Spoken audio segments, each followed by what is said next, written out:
Noisecast.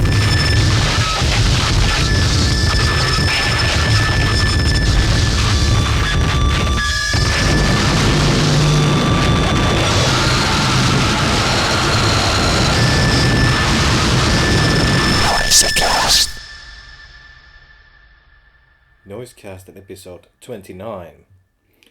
This time we have a gig report from Turku 2 weeks back when Dead Door Unit was in Finland. This was the second gig he played after Helsinki and before Tampere. From there on, Dead Door Unit traveled more in Europe and played even more gigs. But this episode focuses on the gig in Turku. We have a nice selection of gentlemen talking about the gigs after the fact. Episode also includes live clips from each gig. But anyway, now back to the night of Turku. As day turns into night and today's noise gigs are over, I am here with three other individuals. Speaking about the gigs that we saw tonight, we have Teratu. Hello. Moosehead. Hello, hello. And then we have Ville from legendary EST label. Hello, hello, good evening.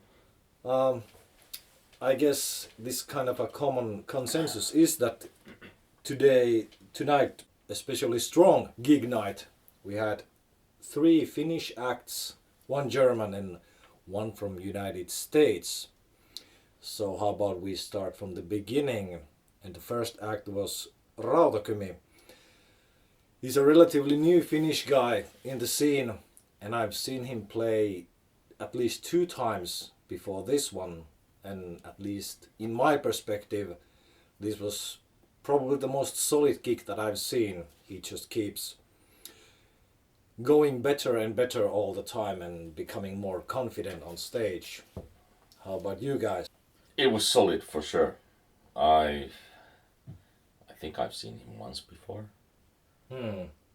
But yeah, I don't remember it being, well, let's use the word solid. Today was solid, and Which I didn't have my earplugs, so it was definitely more solid than a little bit too solid. I don't know if it was louder than everybody else or... It was one of the loudest ones. Okay, yeah. When I was recording the little bit samples of the gigs, it was the one that really peaked out my Zoom, even though the gain was at 0. So it was loud, and then I wasn't even quite expecting it to be that loud. Definitely good. The background video was mostly like from Kymijoki factories or something like that, and there was a river, Kymijoki river, floating in the same scenery. I guess Rautakymi's concept or something like that is very much rooted to the Kymi area with all the, like, I don't know, some sort of like hobo stuff and kind of miserable life and so on, but I don't know if that was that much of the theme of this gig, but still I liked it very much. Anyone else had any interesting observations? Well, yeah, I asked him that where did the source sounds came, and he told me that it was from Nintendo DS 3D. Oh yeah, I think And I saw that. Yeah, and it was like driven through some tree effect pedals. And there was the vocals. It was this random shouting and being in the moment and drinking Koskenkorva. Oh yeah, and handing it out to the audience. Yeah. And this American act that was playing tonight also took quite few sips from that bottle. Yeah.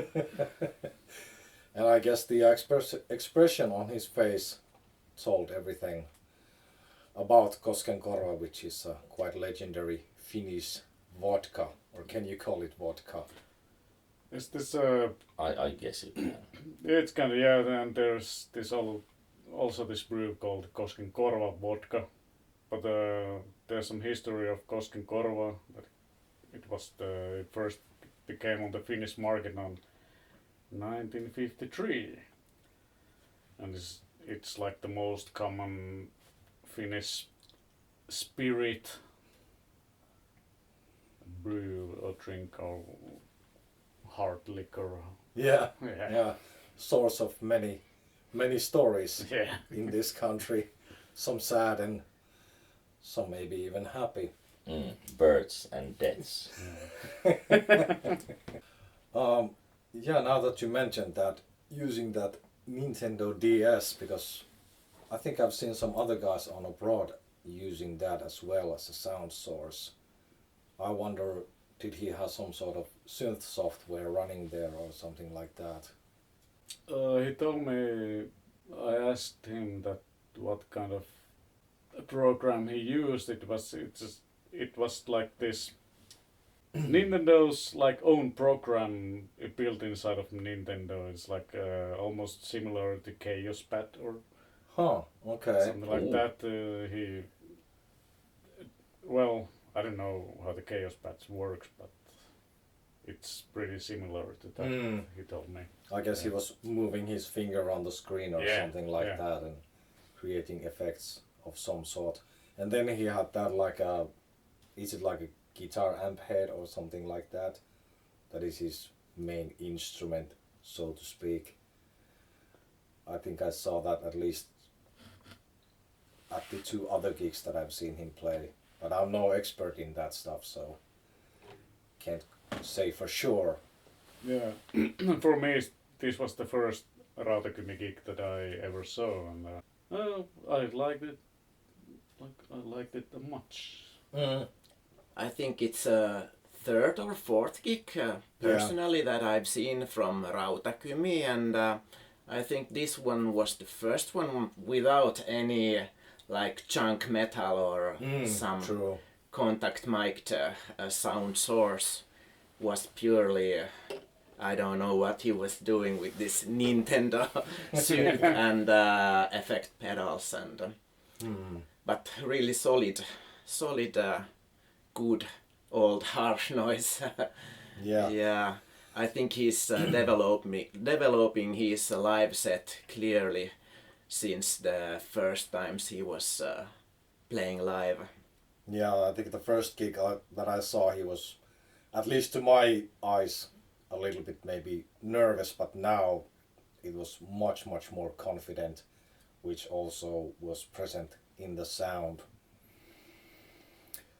It was Mr. Moosehead, was it you to invent this sort of term everyday noise when someone makes a really good solid harsh noise, but there's in the end nothing too special about it, it's just very well done? I didn't invent it, Who but invented this I've term, been like, using it. everyday noise? Yeah. I But think it's it's a kind of in good positive term, term for Rautakymi. Weekday noise. Weekday Yeah. noise. Yeah.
Rautakymi, highly anticipated Jazzhand was next, I think.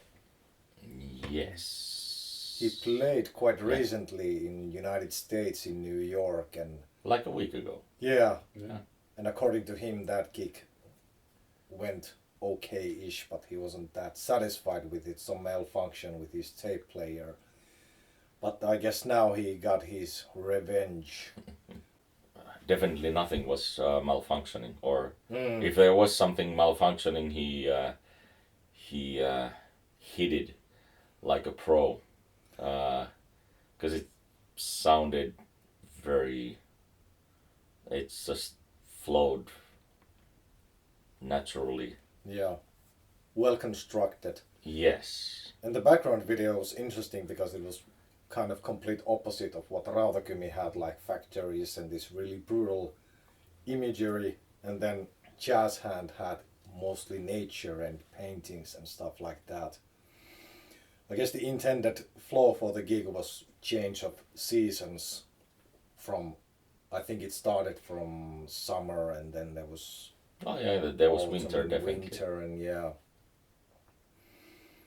I personally enjoyed a lot of the, I guess it was the moment maybe a little bit half over the set when there was some sort of like a chanting sample or something like that. That was like a exceptionally great moment for me. Yeah, and then of course. That part of with the chanting, like maybe Orthodox Christian sample, that was my least favorite part of Oh, the really? gig, actually. No, somehow I didn't like that sample too much. Interesting. Maybe it reminded me of something else.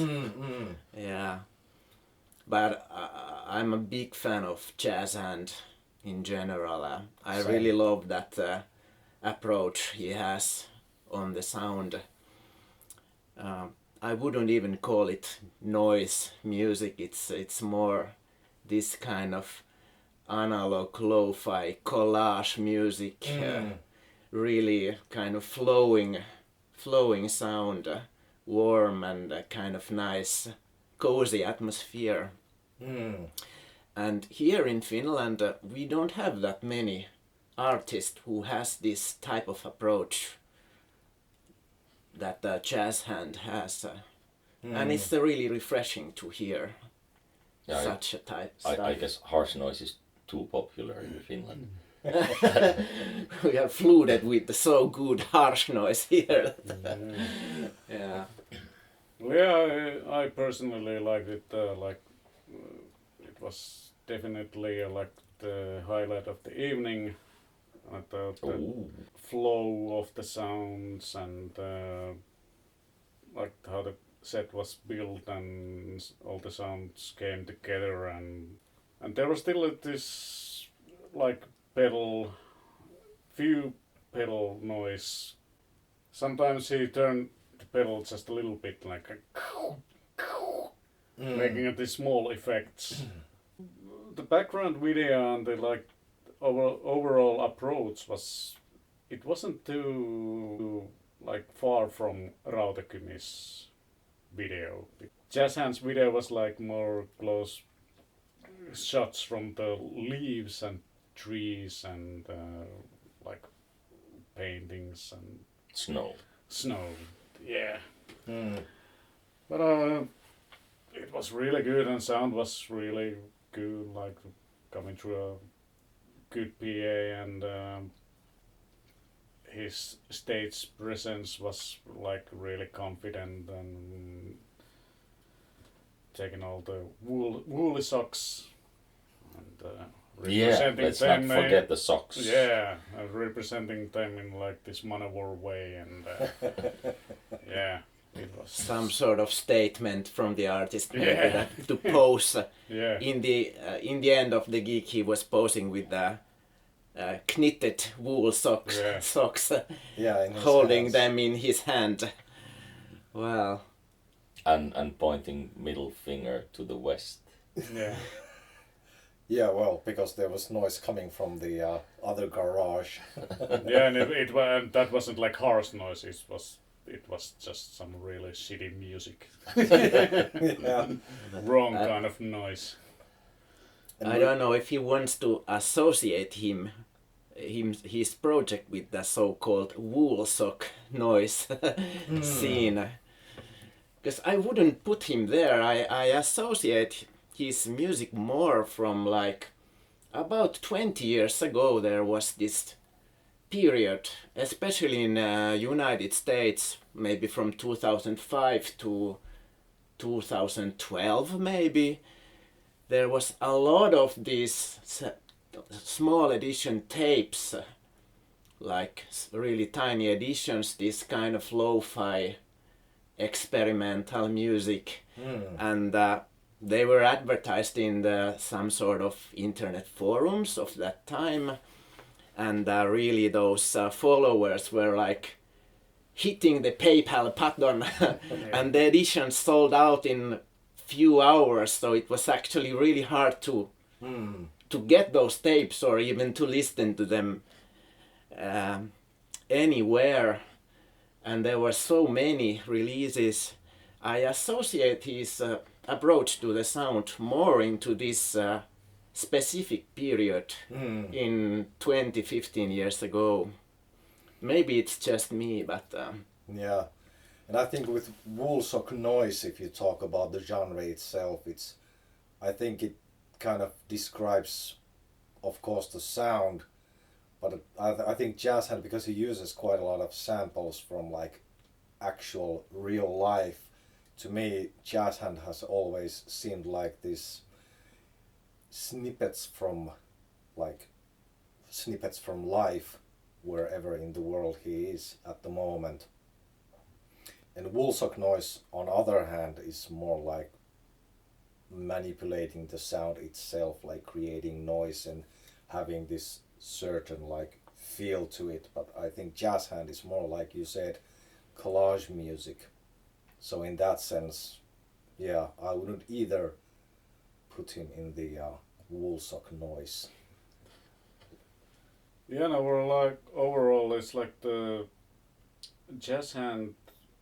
He has like pretty many releases since 2018. yeah, they are not from Topasi tapes. his releases are not that easy to get actually, because he used many labels. Some are from USA, from Canada, also labels from Finland, self-released tapes, quite small editions, and Yeah, I was pretty lucky. One guy sent me a message maybe 2 years back or so, saying that he has these Jazzhand tapes that he really don't understand, and maybe I just want to buy them. And I got like maybe 3 of those Topasi tapes, all long sold out tapes, so that was a lucky coincidence.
Third one was Invagination, which I personally was also highly interested to see how this project translates to a live situation well?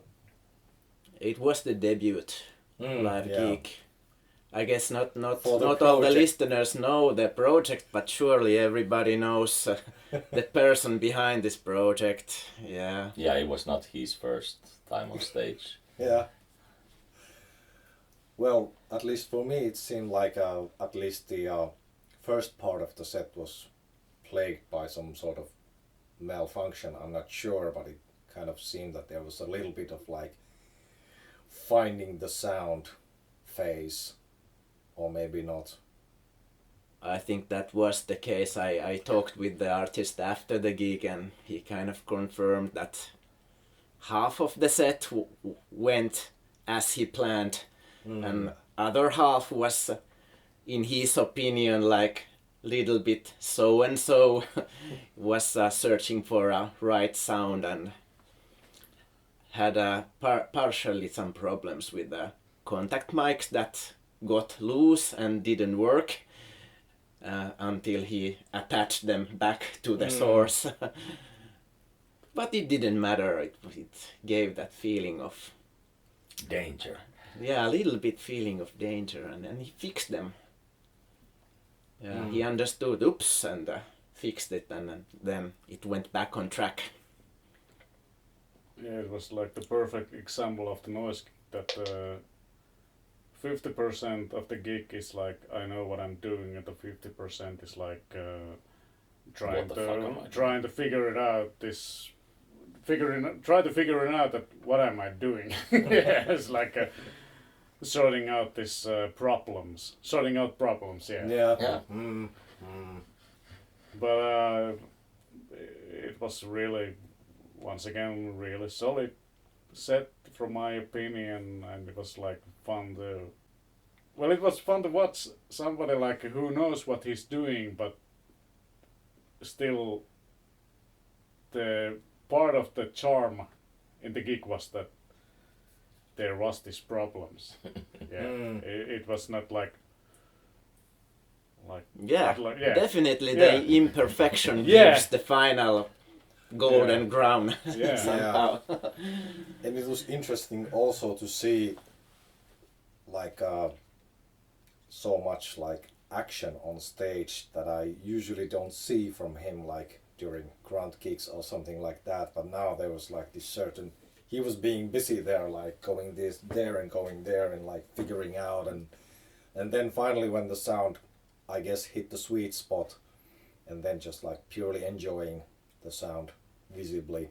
Yeah, and there was this one like almost like a rock star moment, him throwing his hair back and just Moshing. but, no, but more like I don't know. It could have been like David Lee Roth or something. That was a great moment. Well, I guess the only moment like that we saw tonight. Yeah, definitely. Or this year. That was something special. But because I know it's at least how it started was like 90s, early 90s, mid 90s, Merzbow worship. You mean the project itself? Yeah. But now has it evolved then? well, it's a pretty young project, so I guess it hasn't had time to evolve. But did it? Because I think the CD that came out, that was more Merzbow like. But today it was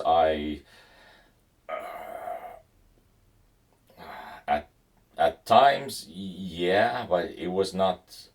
I didn't get super strong Merzbow vibes tonight. It doesn't mean that it was bad. It was great, but was it like Merzbow? No. Somewhat, but not like on the studio recordings. Well, the CD anyway was for me when I listened it like maybe I have been listening to it like maybe like 5 times. I think it's like it's like the Japanese noise in Finnish way. Yeah. Japanese noise through Finnish filter. And today's set was it has this feeling that it was more like built from the scratch, and that is always the thing that I personally enjoy watching. I like to watch when you play harsh noise and you almost like build it. Like no pre-recorded samples and source tapes. Indeed. It's just like you're in front of the audience and see how it goes. And I guess Obviously he practiced it well, but it never goes like at home studio when you go to the different venue on the stage. Yeah. I think it was maybe the bass frequencies from the PA that created some unexpected effect. Yeah, there was this like more of this low humming and yeah, but anyways. And the low humming was so loud at one point that one of the stage monitor was like, it was almost like floating on water or something like that, because the vibrations were so crazy. Yeah, I watched it. Look, the monitor is moving on the stage. Possessed monitor. Was that when the helmet fell down? It was after that, yeah. Oh, okay, yeah. Helmet falling was like the highlight of the gig. Yeah, there was this helmet in front of the PA speaker, and Dead Door unit Ken was sitting next to speaker, and helmet fall on his head. Yeah. Yeah, on his hand. Yeah. And then he didn't give up on the helmet for the rest of the night. Yeah. Which was great. Yeah. But in a way, when you think about that, you can practice a harsh noise set, but once you get to the venue, it's sometimes like it all goes down the drain pretty much, and you just have to like improvise on the spot. And even sometimes it even makes me think that maybe even rehearsing is somewhat useless sometimes, because it never really works out the way it happened on in your rehearsal space or something like that. And personally, I really enjoy when you're playing a harsh noise set and you feel like that everything is against you and you just have to battle and win the situation. I personally get a lot of kicks from that. Yeah, but also I feel like practice is it doesn't go like at home, or at rehearsal space, wherever you practice. But it's when you practice, you kind of learn to deal with those issues. Yeah, and with the gear you have, just like, you know that what kind of sound is coming through this and that. And, practice is good to like get to know your set. Yeah. That is definitely the benefit from it, but don't rely on it too much. And one interesting thing about the Invagination set was the background video, because it had this kaleidoscopic thing. Psychedelia. Yeah, which actually Merzbow was using stuff like that in the 90s. Nude ladies and kaleidoscope things. I don't remember which releases. I think at least some, like maybe the Merzbox sampler from Extreme. Maybe that had some of that stuff. But it was in that kind of 90s Merzbow spirit, the background video. Because it was hard to make out what was it. But yeah, you could see, I could see, I saw penises I saw faces and I saw fingers slash hands, and most of the time I think it was skin. But and that's also you kind of you think you know what it is. It doesn't really look like anything, but your brain wants to make it look like something like this needs to be something nasty. But what is it? I really don't. Was that no? It was not. Yeah. But you are the official perv. And you are the official Merzbow expert. Yeah. Ooh, now I'm very official. Yeah.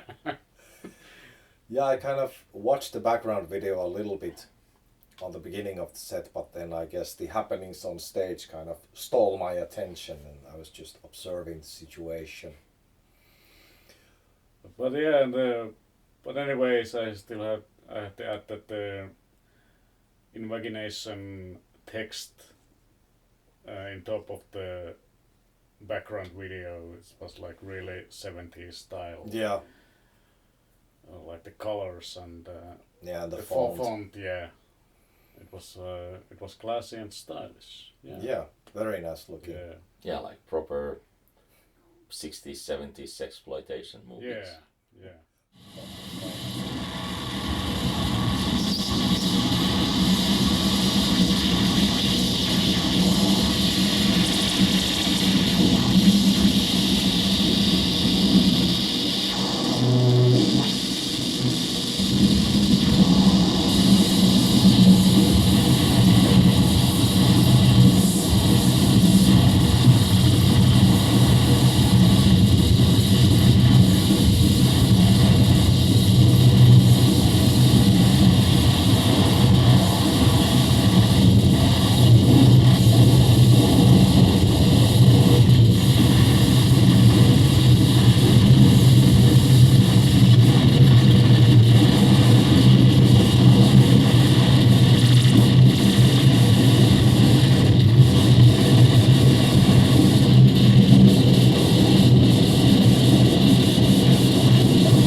Finnish guys, and Tryptich from Germany was next. Yeah, well, before we talk about the foreign guests, I would like to appreciate the amount of projects we have in our local Finnish scene and the incredibly high quality of them, since these foreign guests they are playing a mini tour, right? Yeah.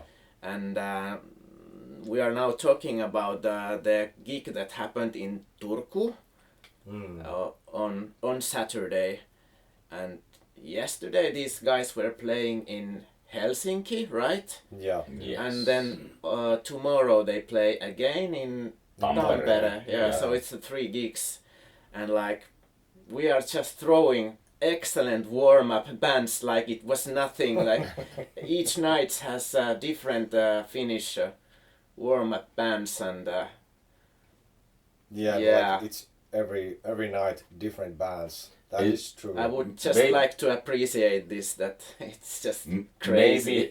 Maybe Absolute Key also in Tampere tomorrow. Yeah. He played in Helsinki as well. Ah, okay.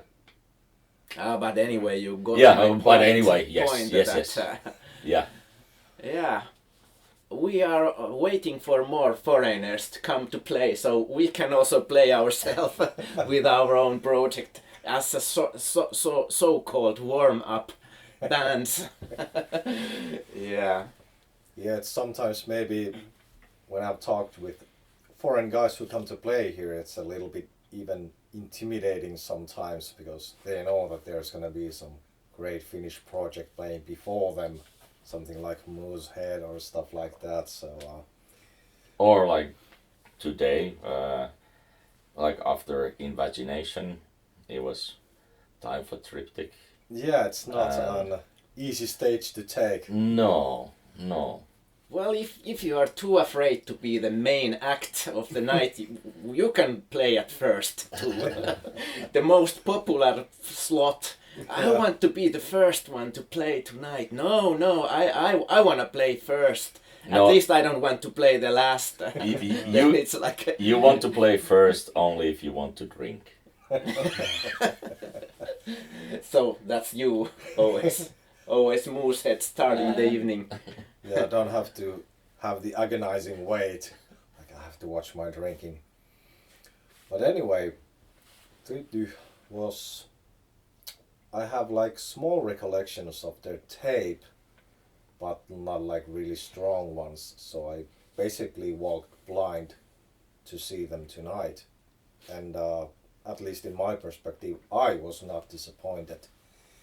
There were some minor things that maybe vocals could have been a little bit more louder because they were really great vocals. So I even told them that don't like hide them in the mix.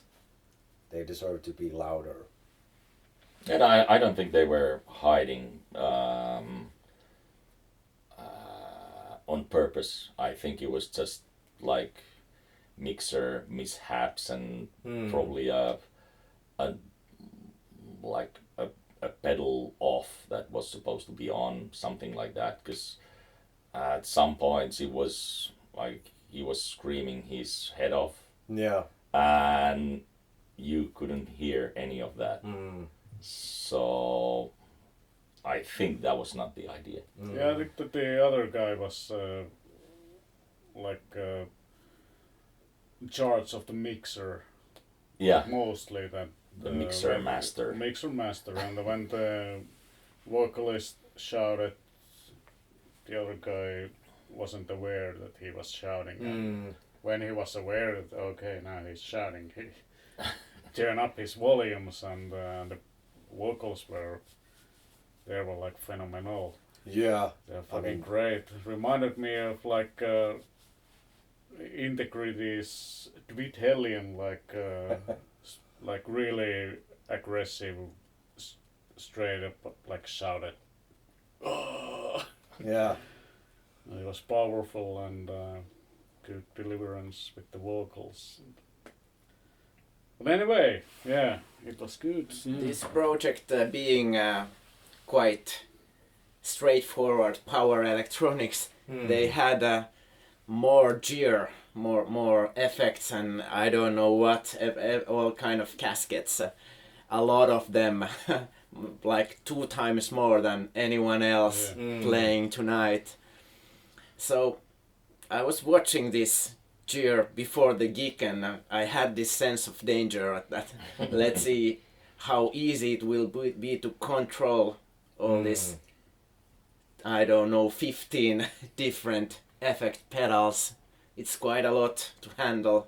Yeah. But I think they made it without any problems. Yeah, I wouldn't call it that much power electronics. And comparing, well, you were at the Helsinki gig as well yesterday.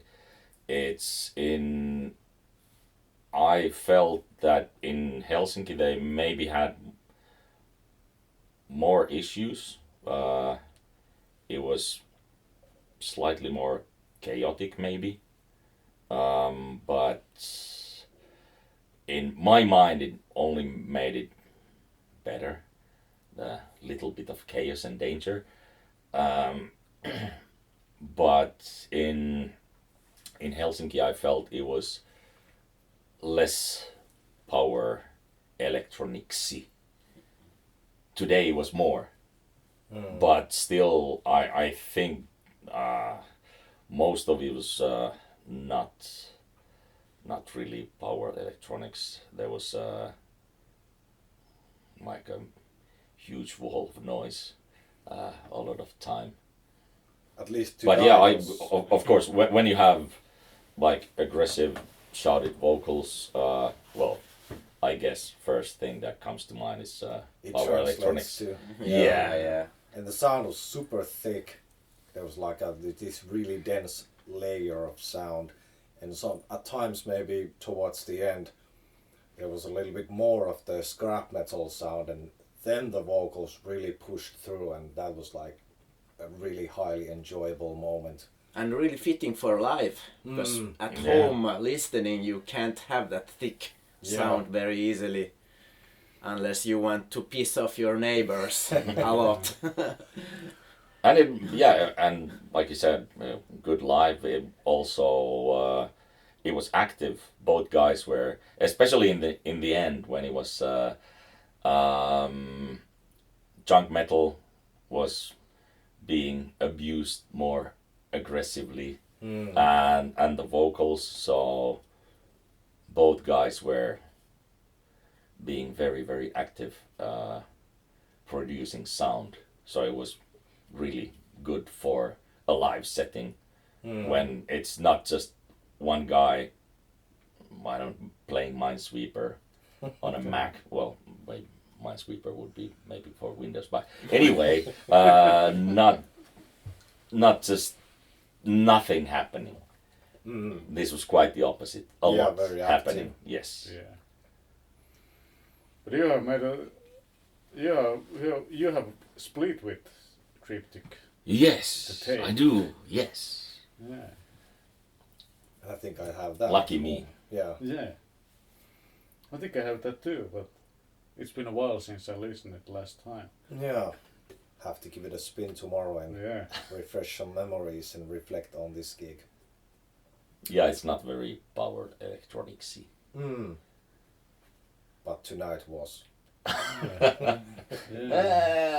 It was. But anyway, as in the beginning of the gig, when the vocalist put his mic on and the feedback came on also, and it was the vocals. That was good with, feedback. Yeah, Yeah, vocals very with good. the feedback was like the best part of the gigs for me. It Yeah. really creates this very violent tone to it when Yeah. it's like squealing really loudly, and Yeah. then those vocals, and it was fantastic.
Then the final act of the evening was Dead Door Unit from United States.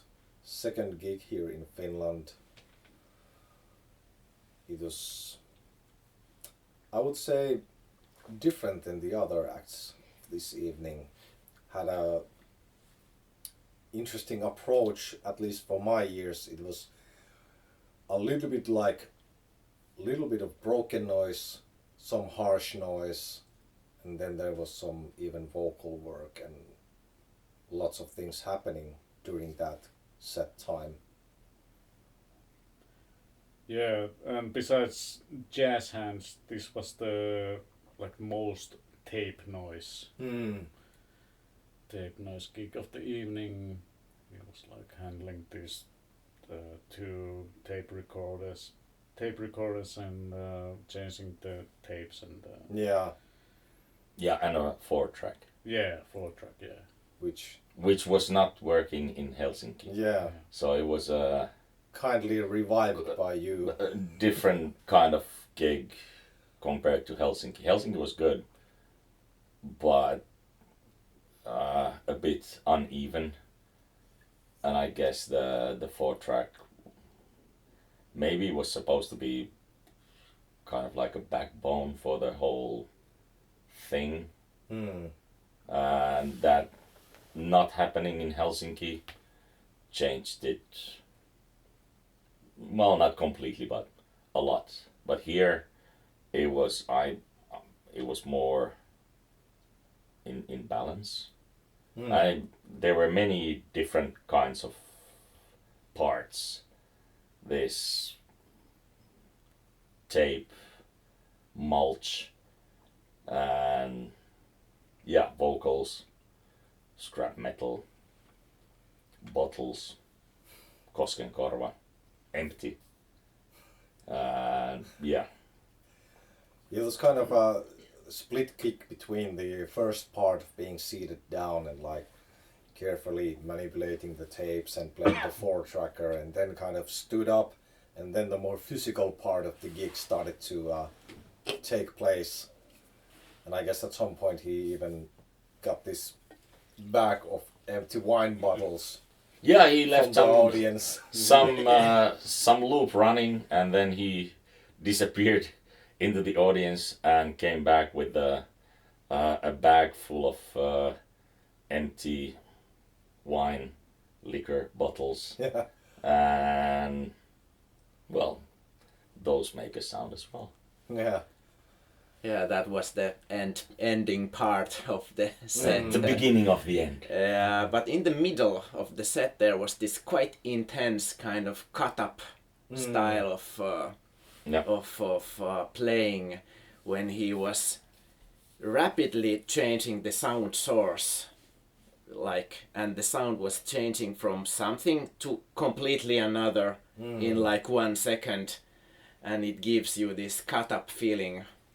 I enjoyed that kind of middle part of the set the most. And it was made with this Walkman kind of tape recorders. And he had this kind of maybe synthesizer. No, that was the 4-track. Ah, okay.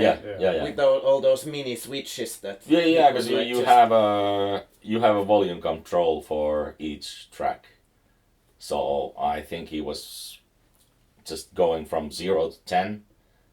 Yeah, so like you that, can change or from 10 to 0, just like that. So it was jumpy. Yes. Jumpy cut up kind of ripping noise. Yeah. That was fantastic. That was really enjoyable. Yes. Yeah, but still the flow of the gig was also with the Dead Door unit was really. It was not hurried, and it was really. He knew what he was doing. There was this even amount of experimenting and knowing what he is doing. Yeah. There was no, at least for my eyes, to any moment where he would seem like he's lost in the set or something like that. He was in control all the time, even though it was chaotic at some points. Yeah, and in my eyes, what I saw, it was nice touch was that the helmet that fell on his hand earlier, or his head, I don't know which one. he was wearing the helmet for the whole set. Yeah. Yeah. And then at some point, somebody handed some very sexy sunglasses to him that he was wearing for the rest of the gig as well. And well, sexy sunglasses because it said sex Yeah. on the sunglasses, and that was really stylish. That was like Kardashians visiting Turku. This kind of a Rotat-esque moment a little bit. Yes. Yeah, for me, to sum up the Dead Door Unit gig was it was the Star and Umbio and Emil Beaulieu all combined to one set. And his setup was like the most minimal, but at some point of the gig it was the most harsh sound. Yeah. Like that compared to like any other gigs for this evening. Yeah, when he threw those big sheets of metal on the table, what were those things? Some round, not just random pieces of metal, but... It's like a trash can cover or something like that, maybe? Yeah, huge trash something can like covers. that. Yeah, but that was contact mic'd, gigantic trash can covers, throwing those on the table and then attacking those like a maniac, adding some empty bottles of Koskenkorva. I think that was great. I think they were all moments that just happened in that moment. Yeah. That was not planned anymore, since the first part of the set was constructed as he planned it. Then it just went a little bit wild to conclude the set beautifully. And the overall sound of the gig was like this broken kind of noise from start to the end, but there was so much things happening all the time, but it was like a really wholesome Dead Door Unit sounding gig. It was fucking great. That was so good. Very easy to agree on that. Yes. But, like I've said in the end of the last report as well, come to see gigs in Finland.